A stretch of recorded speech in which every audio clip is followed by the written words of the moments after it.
नमस्कार. 39वी ओवी ज्ञानेश्वरी नित्यपाठ. अर्जुना समत्व चित्ताचे, तेची सार जाण योगाचे, जिथ मन आणि बुद्धीचे ऐक्य आथी. दुसऱ्या अध्यायातील 273वी ओवी आहे. अर्जुना समत्व चित्ताचे, की मनाचं जे आणि चित्ताचे जे समत्व आहे हे सर्व योगियांचं योगाचं वर्म आहे, ज्यात मन आणि बुद्धीचं एकरूप होणं. की असं नको व्हायला की मन इकडे चाललं आणि बुद्धी इकडे चाललेली आहे, असं नको व्हायला. मन आणि बुद्धी दोन्ही मिळून एकाच ठिकाणी कॉन्सन्ट्रेट करून काम करतायत आणि मनाने आणि बुद्धीने आणि विवेकाने, म्हणजे सारासार विवेकाने जे मानलेलं आहे त्या मार्गावर आपण चालतोय. मन आणि बुद्धी घेऊन सरळ चाललेलं आहे भगवंताला भेटायला, भगवत कार्याला, आणि प्रत्येक क्षणाला ते भगवत कार्य आपण करतो आहे. हे खूप आवश्यक आहे. आणि जर का मन आणि बुद्धी आणि सारासार विवेक आपल्याला एखादी गोष्ट करू देत नाही तर ती गोष्ट नाही करायची, असा सरळ याच्यातला अर्थ आहे. मन बुद्धी जन मन सगळे याच्यात आपण योग्य जे कर्म आहे ते आपण केलं तर योगयुक्त होऊन भगवंताशी आपण एकरूप होऊ. मग सगळं आपण काम करतोय तर आपल्याला ते फलापेक्षा, त्यानंतर काय होईल काय होणार नाही, अनसर्टेनिटी, रिस्क वगैरे या सगळ्या गोष्टी भगवंताला समर्पित होतील. आपल्याला त्याबद्दल चिंता करायची वेळच नाही येणार. ठीक आहे. हे कोणत्या श्लोकांवर आधारित आहे? दूरेण ह्यवरम कर्म बुद्धी योगात धनंजय, बुद्धो शरणमन्विच्छ कृपणा फलहेतवः, बुद्धियुक्तो जहाति उभे सुकृत दुष्कृते तस्मात् योगाय युज्यस्व योग कर्मसु कौशलम. की निष्काम बुद्धीने आपण कर्म केलं, फलापेक्षाची अपेक्षा हे नाही ठेवली, पण आपण परफेक्ट काम केलं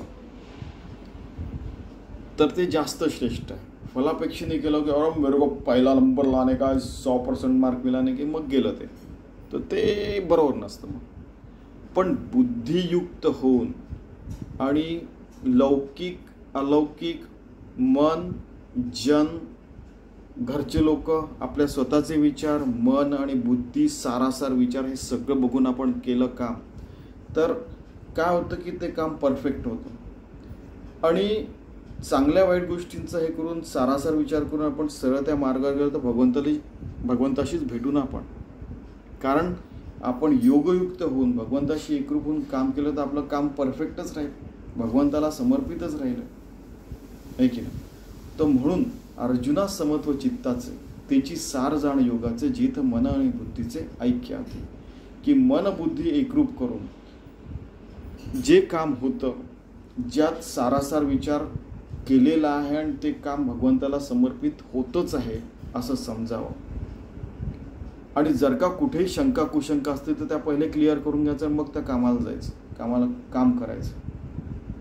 नाही तर काय होतं की मन इकडे चाललंय आणि ते तिकडे चाललंय. एका जणांनी मला एकदा म्हटलं होतं, विद्यार्थ्यांनी मला वाटतं की सर अभी जो काम कर रहा हूँ वहाँ पे 180 डिग्रीज, यानी मन इधर जा रहा बुद्धि इधर जा रही है.